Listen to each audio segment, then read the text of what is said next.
I had a question which I wanted to bring up to somebody who actually was very honest and said, hey, I'm concerned that I may have inadvertently made some preferential payments before I thought about filing bankruptcy and learning about it. Am I going to get into trouble? No. I think it was on the Thanksgiving show where we talked about preferential transfers and preferential payments and how the bankruptcy trustee has the ability to bring that money back into the estate.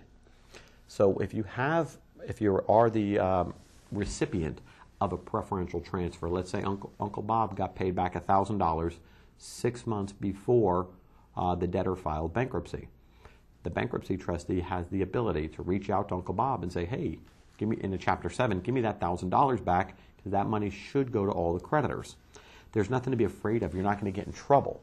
There's paperwork that you're going to fill out, and it's going to ask you, have you made any preferential payments to any insiders in the last 12 months? At that time, that's where you disclose it. You say, yeah, I paid back Uncle Bob $1,000. Where it would happen, where you get in trouble, is, let's say, for example, you wrote Uncle Bob a check 9 months ago, and the bankruptcy trustee said, have you paid back any debts to any friends or relatives in the past year? And you said, no. And then they find out, yeah, you did. Number one, you didn't disclose it on your statement of financial affairs. Number two, you had an opportunity to tell the trustee, oh, I made a mistake, and you said no.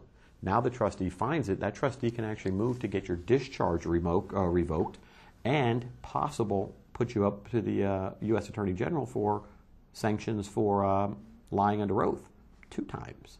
So you got to be real careful. Remember, I always say you're signing these papers under penalties of perjury.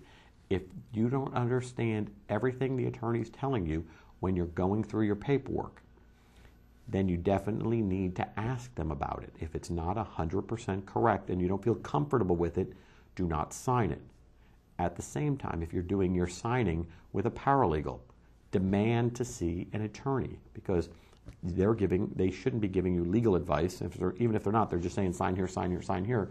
You still got to be careful, because if you have a question, it may require an answer from an attorney, not from a paralegal. At our office, only attorneys do the signings, for that simple reason, that because we want you to rely on our advice. We want to answer your questions. I heard other law firms do it with a paralegal, and I think that's insanity. I would never do that. It rubs me the wrong way. But be careful out there, folks. There's a lot of things you got to be worried.